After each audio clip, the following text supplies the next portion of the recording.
News of the Times. Scotland Yard Casebook.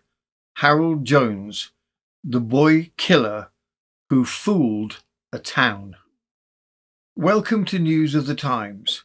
In 1921, the quiet mining town of Acquittal was shaken by two of the most chilling murders in British history. When 9-year-old Frida Burnell was found strangled near her home, suspicious fell on 15-year-old shopboy Harold Jones.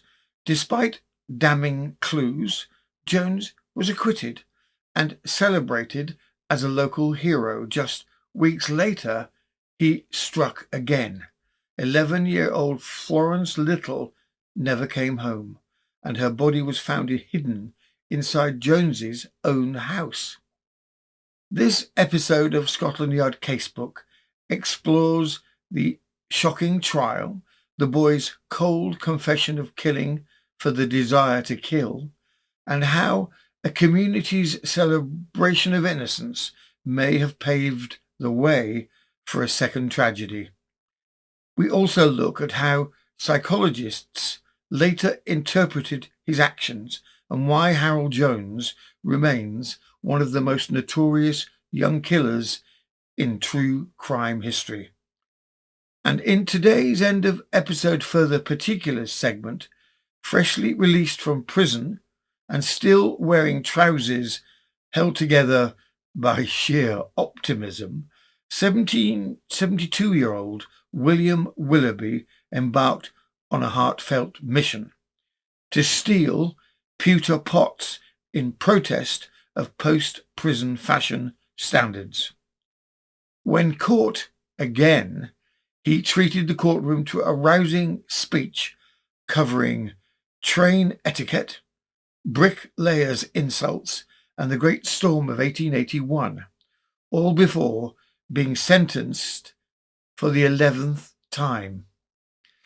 As the judge sighed, Willoughby doffed his hat, climbed on a bench, and quite literally made his case. But before we dive in, if you've enjoyed our deep dives into Britain's most baffling crimes and oddest courtroom performances, don't forget to like, subscribe, and share with that one friend who collects tiny jumpers for guinea pigs and insists on calling them bespoke. We see you, we respect you, we worry about you just a bit. So grab a cuppa, nestle into your coziest chair, preferably one that doesn't squeak ominously like a haunted pub stool, and prepare for another tale of crime, chaos, and courtroom confusion. Blanket optional, curiosity mandatory. Let's begin. Background. Harold Jones was just 15 years old when he committed two of the most chilling child murders in the early 20th century Britain. Born in Acquittal in Wales, Jones was described by contemporaries as a quiet, intelligent and polite boy with a clean appearance and a good academic record. He showed no outward signs of violence or cruelty, and no behavioural problems were noted in his school reports. To all appearances, he was a model young man. He worked as a shop assistant in the local grocer's shop owned by Mr. Mortimer, where he quickly became a familiar and trusted face in the neighbourhood. His well-spoken and helpful manner made him popular with both customers and employers. He was precisely the kind of boy parents wouldn't hesitate to send their children to for errands, a fact that played tragically into his victim's vulnerability. Jones was on friendly terms with his first victim, 9-year-old Frida Burnell. Although there was no known warning signs like bullying or animal cruelty often associated with developing psychopathy, Jones appeared to have deliberately positioned himself as safe and dependable, possibly to facilitate future harm. Harold Jones was, by all outward measures, an ordinary teenage boy, and that may be what made him most dangerous of all. We begin with a quiet lane and an ordinary winter morning. In the Welsh mining town of Abertillery, a young workman walked his usual route at 7:15 a.m. Nothing unusual, nothing amiss, but just 15 minutes later, everything had changed. The body of a 9-year-old Frida Burnell was found lying in the same lane, lifeless and discarded. She had not been murdered there. Someone had placed her body deliberately, calmly and recently, in the brief window when no one was watching. Scotland Yard was summoned. A town that prided itself on neighbourly trust was about to come face to face with the truth far more chilling than they could imagine. From the Daily News in London, the 8th of February 1921. Clue in murdered girl's mystery. Body placed in a lane just before discovery. It is definitely established that the murder of Frida Burnell, the 9-year-old Abertillery girl, was not committed at the spot in a back lane at which the body was found. A workman who traversed the lane at 7:15 a.m. yesterday morning found nothing to attract his attention, and yet 15 minutes later the girl's body was discovered there.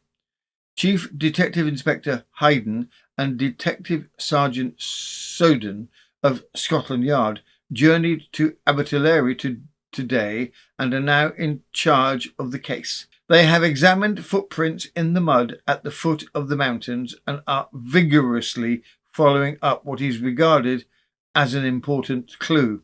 The inquest has been fixed for tomorrow and the funeral will take place on Thursday. The mystery deepened by the hour. Despite the arrival of Scotland Yard's finest, Chief Detective Inspector Hayden and Detective Sergeant Soden, the case was proving maddeningly elusive. Frida Burnell had vanished in broad daylight from the bustling heart of a busy mining town without witness or trace. No screams, no struggle, no sign of her until her body was found, eerily placed in a quiet lane just minutes before the discovery. Abertillery was gripped by fear. Detectives combed alleys, questioned neighbours, and even enlisted local cinemas to flash appeals for witnesses across flickering screens. But the more they searched, the stranger it all seemed. How could a child disappear so completely? How could a murderer move unseen through such familiar streets? And most disturbingly, was the killer still amongst them? From the Western Mail, the 9th of February 1921. Welsh crime mystery. Who killed Frida Burnell? Public aid in the search. There can be no two opinions that the Abertillery murder is proving one of the most difficult problems which the detective force of this country has had to deal with for a considerable time. The difficulty of finding the murderer of Frida Burnell, the 9-year-old daughter of Mr. and Mrs. Fred Burnell of 9 Earl Street, Abertillery, who disappeared entirely from the busy centre of a town just after 9 o'clock on Saturday morning without leaving the slightest trace, presents many obstacles to a solution. No stone is being left unturned, however, and the Chief Detective Inspector Heldon, Detective Inspector Soden, and Detective Chief Constable Lewis were on Tuesday afternoon seeking investigations in several quarters. In addition a full description of the child, describing exactly the clothing that she was wearing on Saturday, was circulated in the course of the afternoon to the picture houses in the town, with a view of it being placed on the screen, together with an invitation to anyone who had seen her on Saturday or Sunday morning, either with anyone or otherwise, to come forward and give any information that they had to the police officers working on the case. There are strong hopes that this will lead to a clue, but the town is wholehearted in its desire to find the assailant. Any information which anyone can give will no doubt be at once forthcoming. Members of the public have already given information when requested, and it is hoped for more results from this further public invitation. In the afternoon, Mr. W.T. Dauncey, the Deputy Coroner, opened the inquest. The police court was crowded to its utmost capacity with the general public, and prominent amongst them were many members of the local branch of the Salvation Army, of which Mr. Burnell, the father of the child, is a member. The inquest. A father's quiet testimony. The courtroom was silent as Frederick George Burnell took the stand, a miner from 9 Earl Street and the father of the murdered girl. Frida, born on the 22nd of September 1912, had been sent out early that Saturday morning on an ordinary errand, a trip to Mr. Mortimer's seed shop on Somerset Street to fetch spice for the chickens. She wore a red hat trimmed beneath the brim with blue velvet and a brown coat. Some of her underclothes were brand new, carefully chosen, no doubt, by her mother.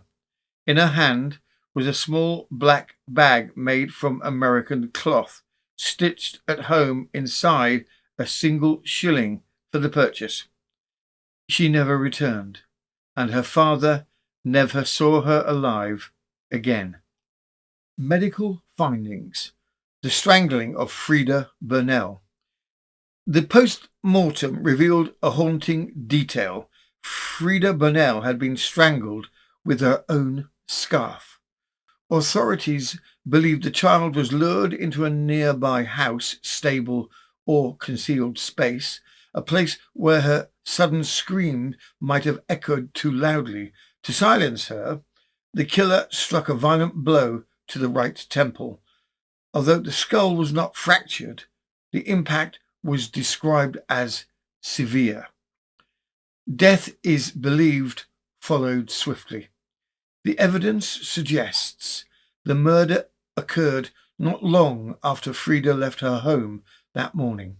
Her body was then hidden, likely within the premises to which the killer had access, before being moved under cover of early light. Investigators are confident the body was placed in the back lane only moments before its discovery. The idea that a young girl's lifeless form, dressed only in her everyday clothes, could have been carried far without notice at such an hour seems unlikely.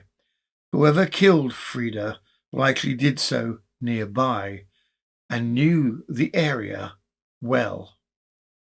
From the Daily Mirror, the 10th of February 1921, Scarf Crime Clue.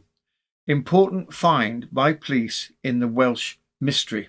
A new turn has occurred in the mystery of the murder of Frida Burnell, the 9-year-old girl who was found last Sunday near her home at Acquittal, strangled with her own scarf. The police, who under the direction of Inspector Hayden and Sergeant Soden of Scotland Yard and of Detective Chief Constable Lewis, have been very active today, and it is understood have found what they believe to be the key to the situation. When the body was found on Sunday morning, there was a serious wound on the girl's head, and the scarf or neckerchief with which she had been strangled had been so pulled round her face as to form an effective gag. Her arms and legs were tightly bound with stout cord of a peculiar make. Evidence of the feeling of the town was given at a special meeting of the Borough Council last night, when a fund was opened to assist the relatives Mr. George Barker. As Scotland Yard intensified its efforts to unearth Frida Burnell's killer, attention turned to the many townspeople who might have seen the child that morning. Among them was 15-year-old Harold Jones, a local shop assistant at Mortimer's Seed Merchant on Somerset Street, and one of the last known people to speak with Frida. Mr. Mortimer's premises included not just the public shopfront, but also a private warehouse in the rear. Detectives began to consider whether this warehouse might have served as the scene of the crime, a quiet space out of sight and perhaps accessible only to a selected few. Which raised a critical question. Was the warehouse locked? And if it was, who had the key? When young Harold Jones was called to give evidence at the resumed inquest, what followed startled the entire courtroom. Taking the oath, the boy suddenly blurted out, "What I said about the key is a lie," before the coroner had even finished the caution. Jones was referencing a previous statement he had made that the warehouse had been locked up tight by himself, the person with the key. The room fell silent. Scotland Yard took notice. From the Daily Mirror, the 25th of February 1921. Acquittal murder inquest surprise. What I said about a key is a lie, says boy. Child's last errand. There was a peculiar incident at the resumed inquest at Acquittal yesterday on Frida Burnell, the 9-year-old girl who was found strangled in a back lane 200 yards from her home. When Harold Jones, a boy of 15 who was called as a witness, was taking the oath after the words "nothing but the truth," he added, "all but the key. What I said about the key is a lie." The coroner told him he was not compelled to make any statement which might incriminate himself. Jones continued his evidence. The dead girl's father, Mr. Burnell, answering a question by the coroner, said that about 6 o'clock on Saturday evening, the boy, Harold Jones, who was Mr. Mortimer's assistant, called to ask if Frida had been found. In answer to further questions by the coroner, Mr. Burnell said his daughter was friendly with Jones and they used to go to his house to play with his sister. Harold Jones, assistant to Mr. Mortimer, was then called and the incident relating to the oath then occurred. About the shed, access under scrutiny became increasingly tangled. At times he claimed the doors were locked, elsewhere he insisted they were not secure. He told investigators he'd left the key hanging on a hook and then later said he carried it in his pocket. Other boys contradicted his account of who touched the doors and when. The warehouse, once an unremarkable part of Mortimer's shop, had become the dark heart of the investigation, a place shrouded in confusion, suspicion, and chilling plausibility. From the Daily Mirror, the 26th of February 1921. Jury visit shed. Police theory that victim was carried in a sack. Dead child's bonds. Edward Thomas Lewis, ostler, described the finding of the body in the lane at about 7:20 a.m. on Sunday, February the 6th. It was lying on the right side with the head partly hit, and there was a string tied around her legs. Superintendent Lewis said it appeared to him the body had been emptied from a sack, as particles of chaff were found on the ground and the clothing, and the legs were contracted and tied with string just above the ankles. The child had evidently been dead a considerable time. Both arms were tied just above the elbow, and a muffler which was produced was pressed up on the lower lip. The scarf was wound round the neck and tied tightly over the left cheek. He believed the arms and legs were tied after death, said Superintendent Lewis, as there was no discoloration. The string used was similar to that generally used in merchants' warehouses.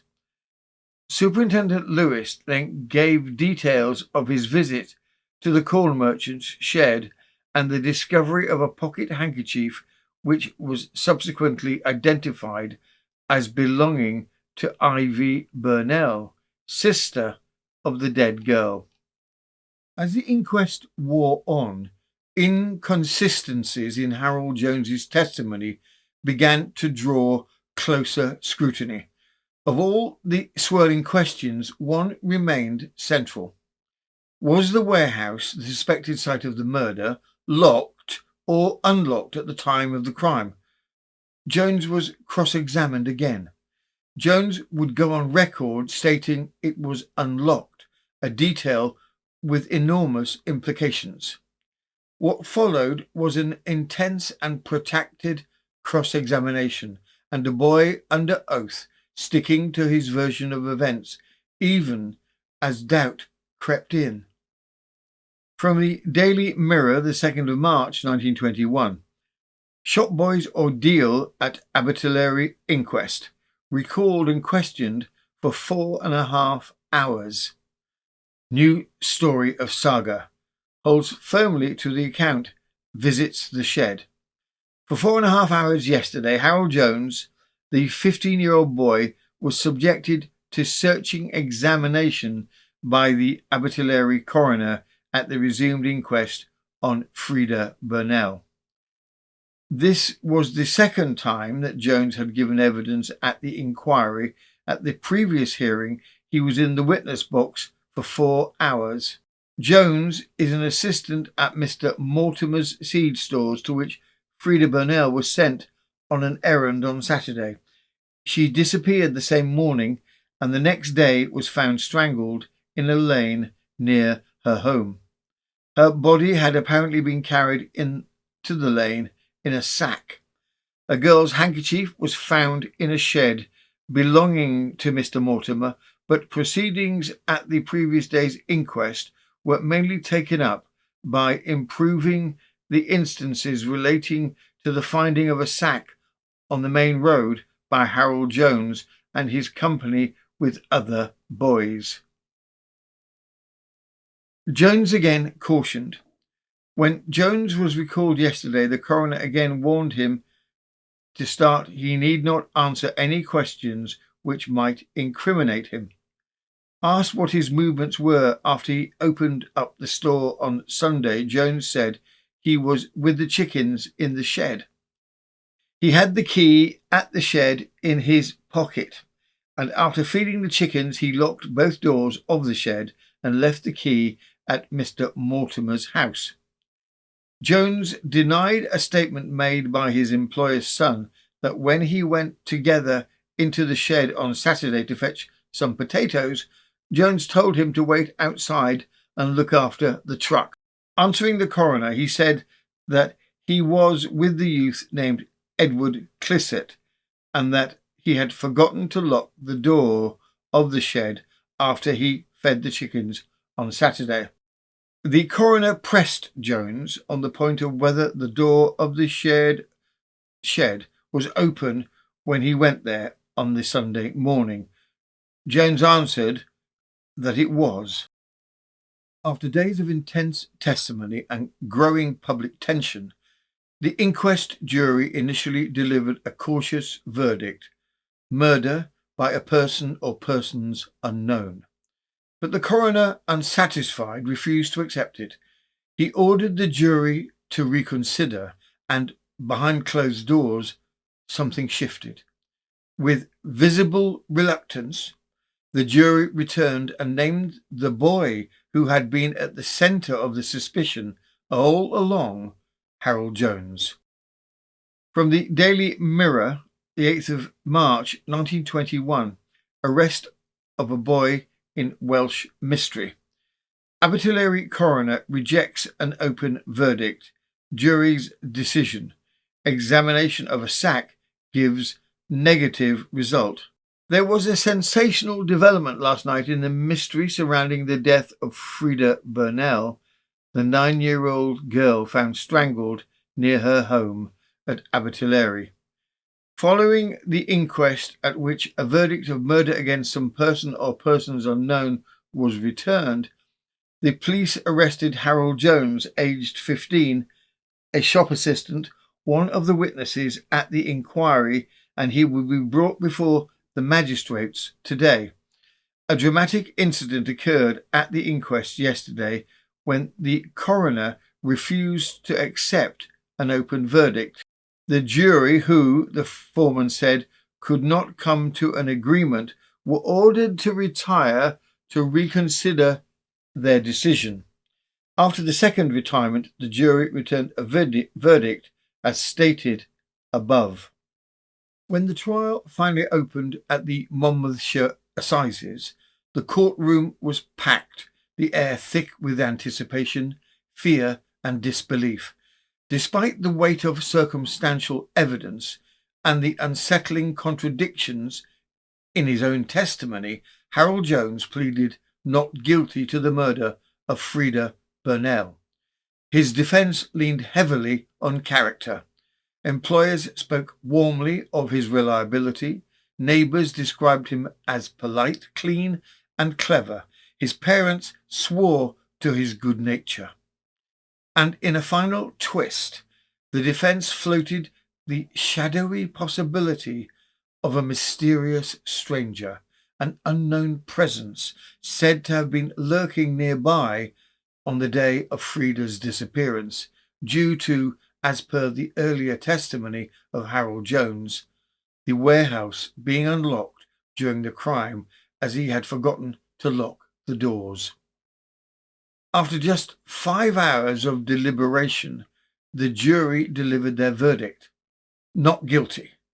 Murder by person or persons unknown. From the Daily Mirror, the 24th of June, 1921. Boy acquitted. Mysterious stranger who might have killed 8-year-old girl.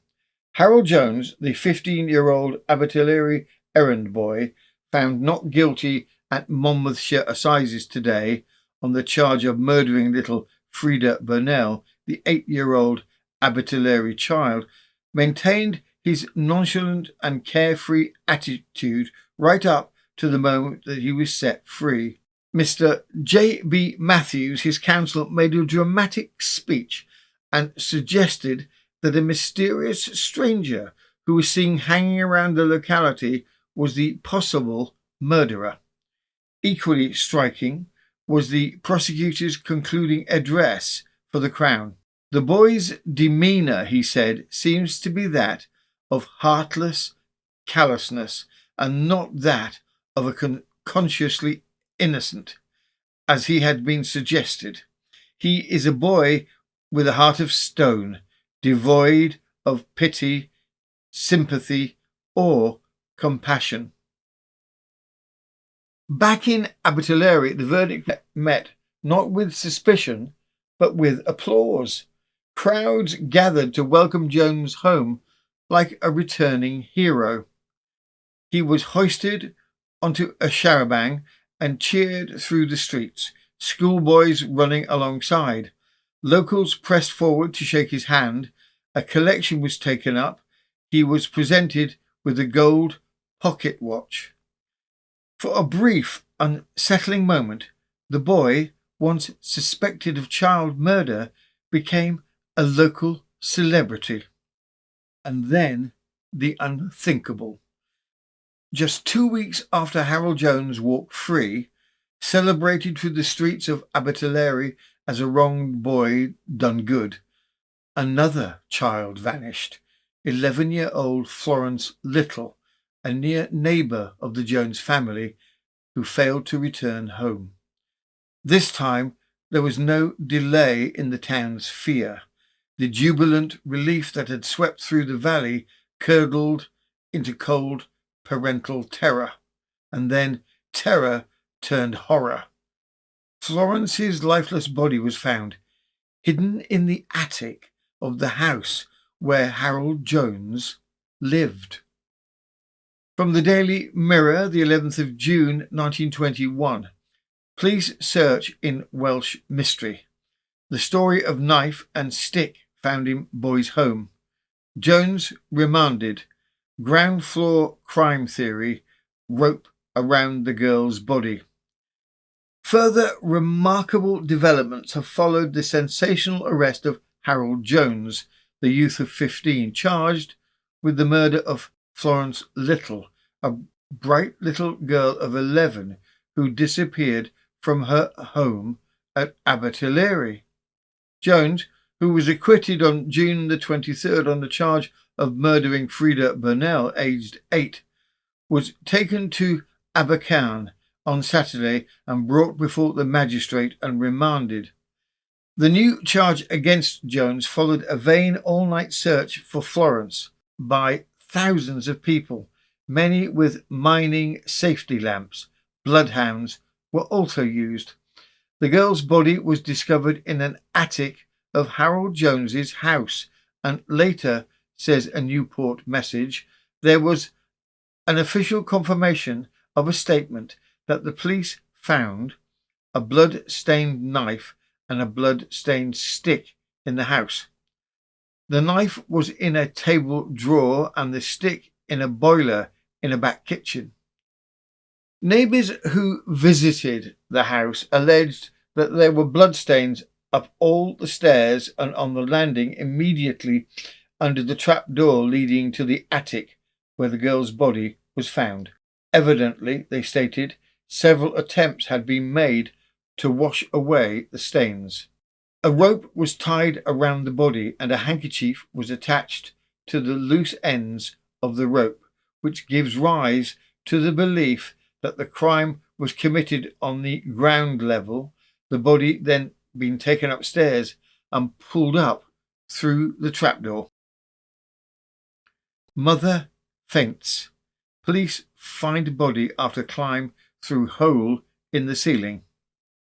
Florence Little, the 11-year-old daughter of a miner whose house is but 200 yards from where the body of Frida Burnell was discovered last February, was last seen playing with some companions outside her home on Friday evening. When she was called to go to bed, she was nowhere to be seen. Search parties comprising thousands of miners with safety lamps scoured the mountains and countryside throughout the night without result. Then, at the suggestion of neighbours, a house-to-house examination was made. Several were visited without result, and as the police prepared to enter Harold Jones's house, which is 3 doors away from the murdered girl's residence, there was a tense pause amongst a large crowd gathered outside. The actual finding of the body was made by a police constable who, to reach the attic where it lay, had to climb through an aperture in the ceiling at the top of the stairs of about 2 feet in width. Harold Jones, who had joined the search, was charged at the police station. So alarming was the demeanour of the crowd outside the police station that the Deputy Chief Constable had to appeal to the people to disperse quietly. "I have found the body of the child," he said, "at Harold Jones's house, foully murdered, and I have arrested Harold Jones." The mother of the little girl was unconscious for a time after the terrible discovery. Harold Jones stood in the dock of Abercairn Magistrates' Court, flanked by officers, accused of a second murder. Just days earlier, he had been celebrated as the wrongly accused boy, the pride of a town eager to believe in his innocence. Now the charge was darker still, the killing of an 11-year-old Florence Little. He showed no flicker of emotion, no tremble in the hand, no strain in the jaw. His face was unreadable. The proceedings were brief. He was remanded until July the 21st, when the inquest would begin.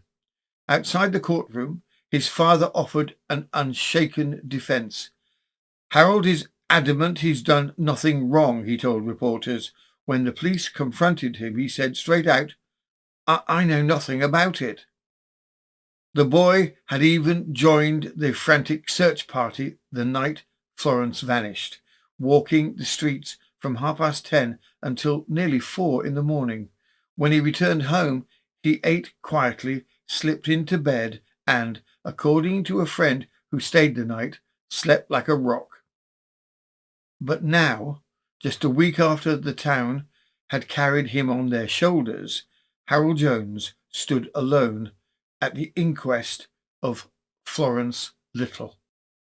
At the inquest into the death of Florence Little, emotion and unease filled the arbitrary courtroom. Florence's 8-year-old sister, Lily, recalled that on the night of the murder, Harold Jones had asked her to tell Florence he wanted to see her. Minutes later, Florence and the Jones girl, Flossie, went inside the Joneses' household. Only Flossie came out. Florence was never seen alive again. Their mother, Mrs. Little, took the stand but collapsed in tears while identifying her daughter's clothes, overcome by grief. Meanwhile, Harold Jones, brought from Usk jail, sat in silence at the foot of the court, calmly taking notes, just as he had done during the trial for the first murder. From the Daily Mirror, the 23rd of July, 1921, page 2, inquest verdict in Welsh crime.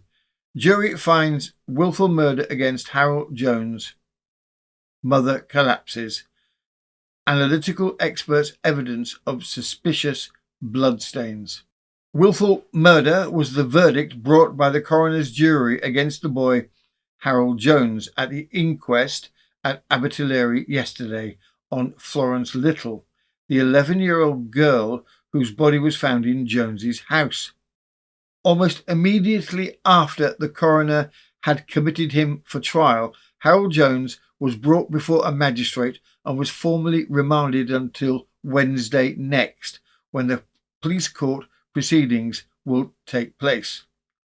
The boy's parents and his little sister Flossie were present when the foreman announced the decision of the jury, who had retired half an hour before.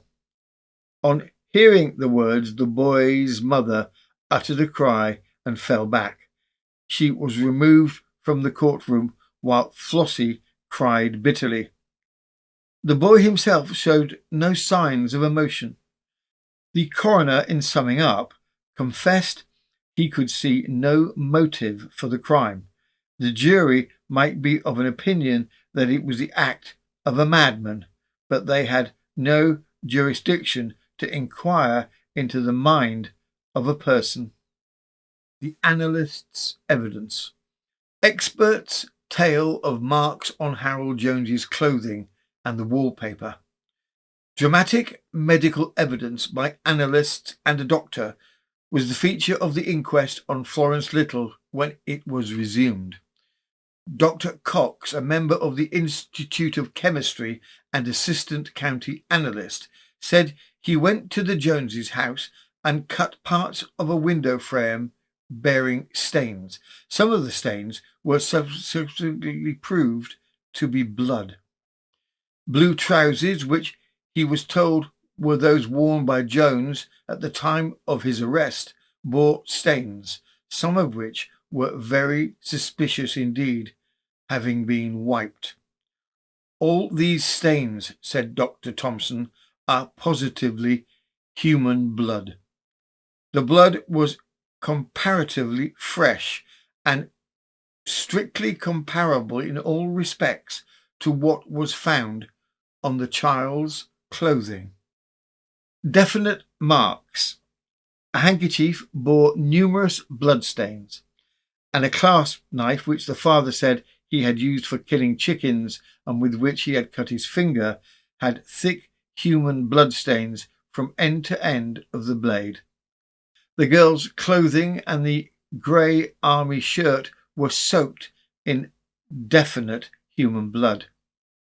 Among other articles which were well marked with clots of human blood were pieces of the wallpaper taken from Harold Jones's bedroom. Dr. Thompson said the stains on the wallpaper taken from the front bedroom were bloodstains, but he could not swear that it was human blood, owing to some chemical action between the whiting which had covered it or the components of the paper. Dr. Lloyd of Abergavenny described the injuries on the murdered girl. He considered that she had met her death within an hour after taking her supper. The cause of death was loss of blood from the wound in the throat. He said that when he saw Harold Jones at 6:30 p.m. on Saturday, he had slight abrasions on the left and right forearms. Jones told him he had sustained injuries by falling off a bicycle a few days earlier, but in the witness's opinion, they were less than a day old. Be brave, my son. Earlier in the proceedings, Mrs. Jones, Harold Jones's mother, gave an account of her movements on the night of the tragedy. She told how, on her return from the town at about 10 p.m., she found Harold in the back kitchen. He only had his trousers on. Harold told her he had to wash and wanted a clean shirt. On the Saturday morning, Harold got up before it was light and went out after breakfast. Mrs. Jones was present when the police searched the house and found the body. When Harold came in, she said to him, "Be brave, my son. They have found the body in the house." Superintendent Lewis told of the search of the Joneses' house and of the finding of the body by Constable Cox. When Jones was taken to the police station, a crowd of over 500 people gathered round, and he had to announce to the crowd that the body had been recovered at Jones's house. The inquest into the death of Florence Little left little room for doubt. The evidence was damning, the community shaken. Harold Jones, already infamous from the Frida Burnell case, was now formally charged with a second murder. The case would go to trial. But then, behind prison walls, as the public clamoured for justice, Harold Jones did the unthinkable. He confessed. From the Scotsman, the 2nd of November 1921, the Acquittal murders. Harold Jones confesses to both. The sentence. Notwithstanding the published fact that Harold Jones, the 15-year-old Acquittal lad, had confessed his guilt last week, the morbid interest in his trial was so keen that large crowds were present yesterday early outside the Shire Hall, where the assizes are held, waiting for the scramble for seats. When Mr. Justice Roach took his seat upon the bench, every part of the court was packed. The lad was charged with the willful murder of Florence Little, the 8-year-old daughter of an Acquittal miner. He was charged at the last assizes here with the murder of a little girl, Frida Burnell, but was acquitted. But in the present case there was none of the mystery that surrounded the previous crime. A plea of guilty. The accused looked more than his age when he was brought into the dock, and to the question, "Do you plead guilty or not guilty?" he replied in a low voice, "Guilty." On the plea of guilty, the judge at once addressed the defence, pointing out that it was quite unusual on a capital charge to allow a plea of guilty to be entered, although in this case owing to the youth of the prisoner, capital punishment could not be imposed. He would like to hear what counsel had to say in support of departure from well-established practices in that manner. In court, even the judge appeared taken aback. Why would the prisoner accused of capital murder plead guilty, knowing full well the charge could carry the ultimate penalty? The answer came from the defence. Harold Jones was just 15 years and 9 months old. If the trial were delayed and a guilty verdict returned after his 16th birthday, he could face the gallows. By pleading guilty now, while still legally a minor, Jones had ensured one thing: he would live. Counsel, in reply, asked his lordship to accept the plea. The accused, he said, was 15 years and 9 months of age. He would be 16 on January the 11th, and therefore, at the present moment, all his lordship could do under the Children's Act was to order the prisoner's detention during His Majesty's pleasure.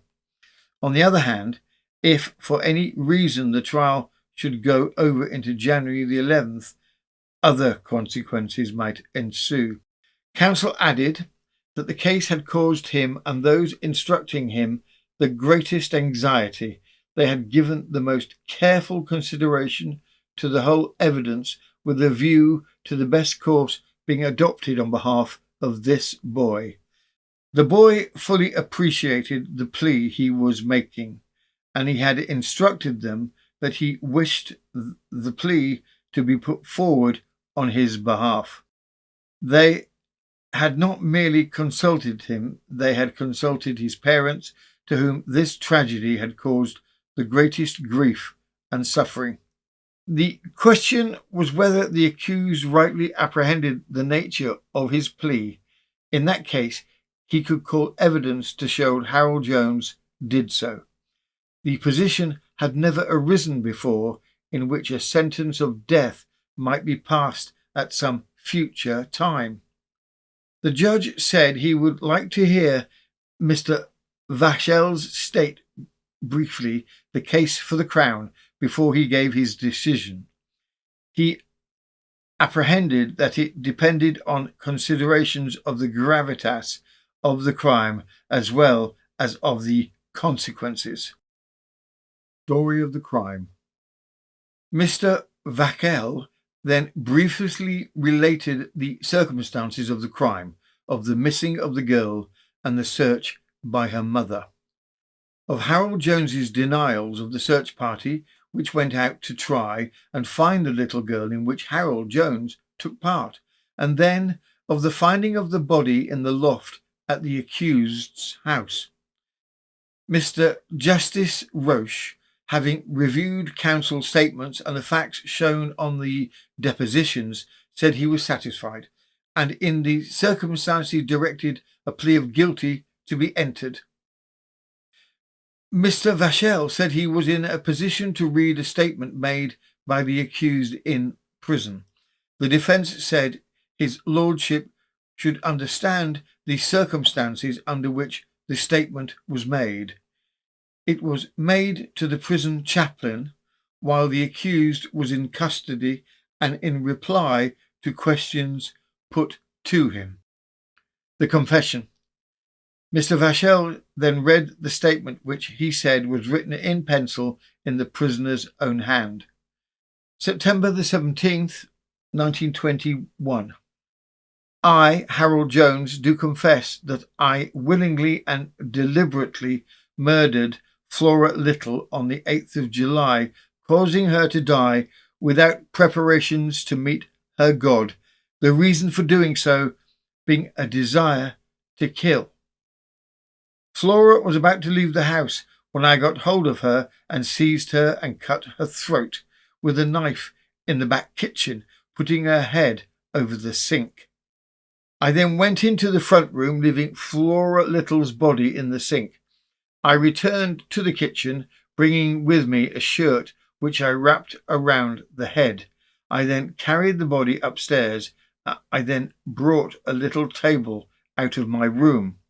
I put the body on the table, and then I got on the table myself.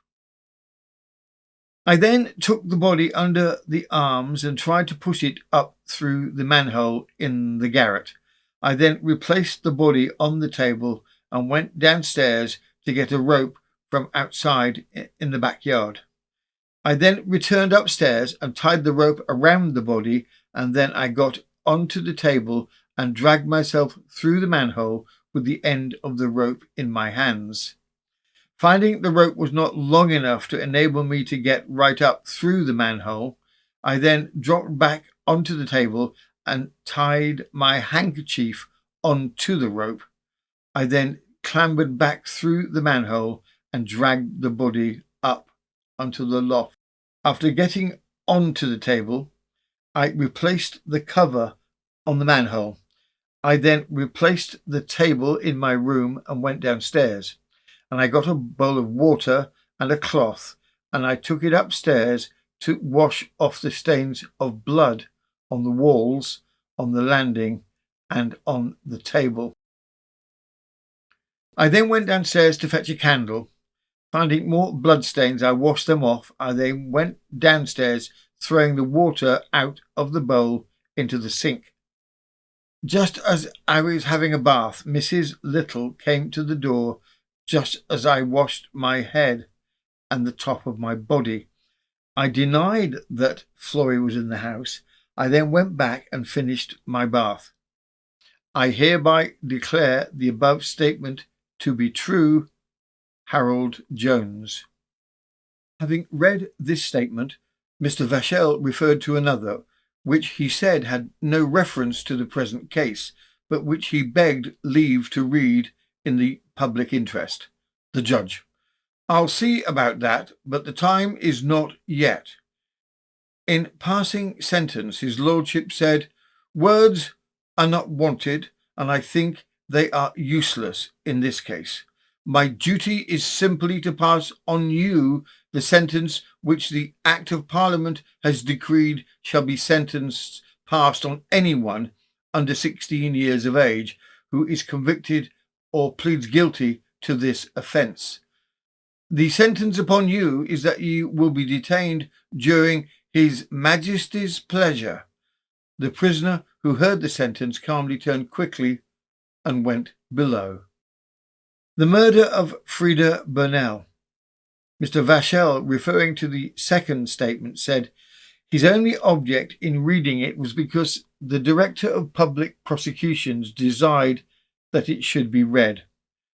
Harold Jones having been acquitted of the first murder, there was a great deal of public unrest.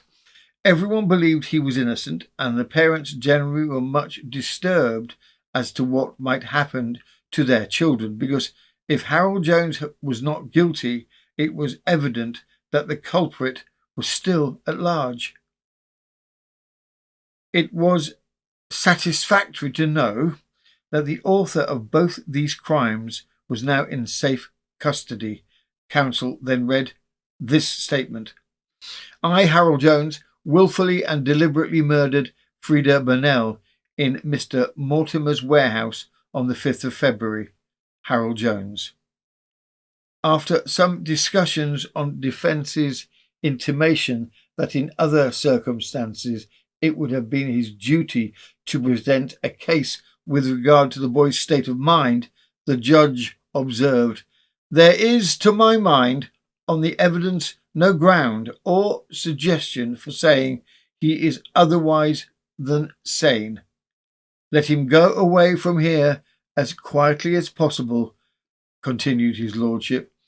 I make this observation because I understood on a former occasion public opinion in the lad's favour was loudly vented, and the lad became a sort of hero. Let not the contrary take place, whatever people's feelings to be.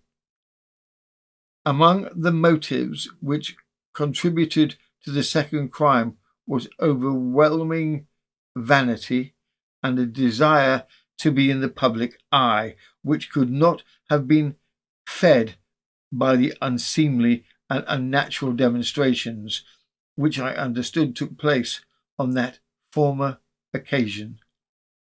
Harold Jones was spared the noose, but not freedom. Following his confessions and guilty plea, the boy murderer was transferred first to Dartmoor, then Maidstone, where his curious mix of discipline and detachment caught the attention of reformers and criminal psychologists. Within prison walls, he became a subject of study, a polite, intelligent youth whose monstrous crimes baffled even seasoned professionals. In time, a darker profile emerged. Psychologists began to suspect sexual sadism lay beneath the surface, a twisted gratification tied to control, violence, and the extinguishing of innocence. Jones himself, in a cryptic remark to prison staff, hinted at urges he could not name but could not resist. The horror of his deeds began to fit a larger, more chilling pattern, one not of spontaneous violence, but of calculation and premeditation cloaked behind a facade of ordinary boyhood. In December 1941, after two decades behind bars, Jones walked free from Wandsworth Prison.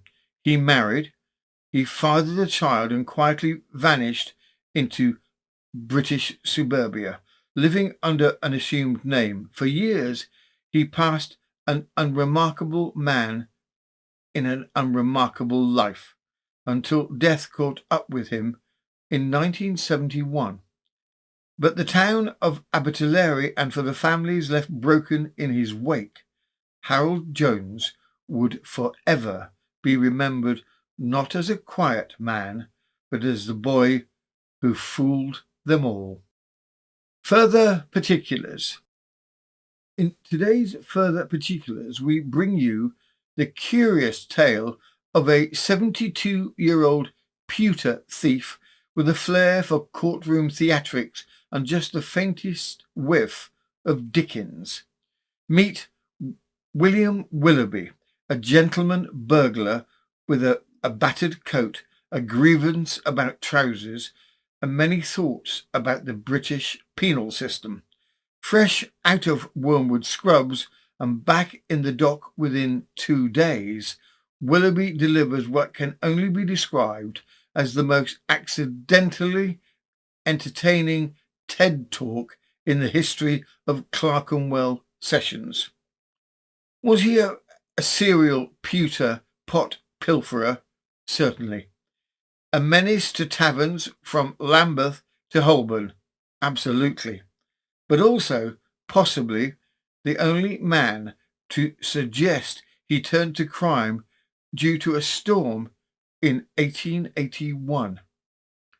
From the Illustrated Police News, the 16th of March, 1901. The Prisoner and the Pewter. Amusing speech from the dock. At Clerkenwell Sessions, William Willoughby, 72, described as a labourer, pleaded guilty to stealing 2 pewter pots from the Mitre, Kingsgate Street in Holborn, and 3 pots from the Hole in the Wall, York Road in Lambeth. Carrying a sack, the prisoner entered the houses named, lounged about without partaking of any refreshment, and at the first opportunity seized some pewter pots, which he carried off. Several previous convictions for precisely similar matters were proved, and it was stated that he committed the present robberies within 2 days of his liberation from the jail. Asked if he had anything to say, the prisoner replied, Aye, sir. All's correct. All is correct. I remember you very well, said the judge. And I you, my lord, answered Willoughby. Laughter. Continuing in emphatic tones, prisoner said, You will permit me to give you the correct statement for my present appearance in court. Although it will undoubtedly appear incredible, I will give you ocular demonstration of the facts leading to my visit. Laughter. I will lay before the court the reasons why theoretically and practically I am here. Renewed laughter. I have come to see you, my lord. Laughter.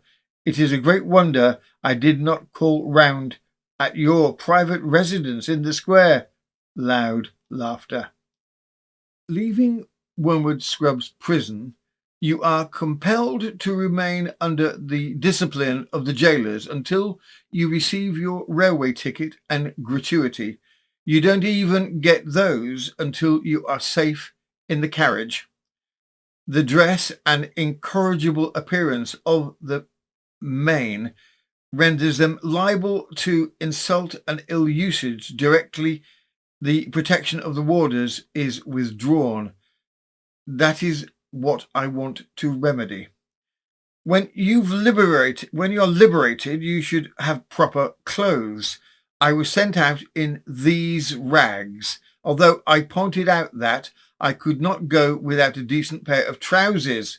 Laughter. Now, here William Willoughby excitedly removed his overcoat, jumped to a seat, and exposed his deplorable condition. Is this a proper way to send me home by train with respectable people? I want answered all right and very quickly. 2 stations away, some bricklayers called something with several dashes in it. Loud laughter. We'll let it go at that anyway. And they threw me out neck and crop onto the platform. It was at Sloane Square, I think. I had not long been in Belgravia. Laughter. Before plainclothes policeman asked me what I was doing there. He had noticed me loitering for an hour or so. He said, "Time fleets past," said I, "but you've been exceedingly quick because I've only just been out of prison 20 minutes. Loud laughter. There you are. Look at that. My discharge papers. The judge. What do you do with the pewter pots? Probably they're to go to make bad money. Prisoner. Oh no, sir. They go back to their owners sometimes, and all I have taken have been, except one I pinched into the river.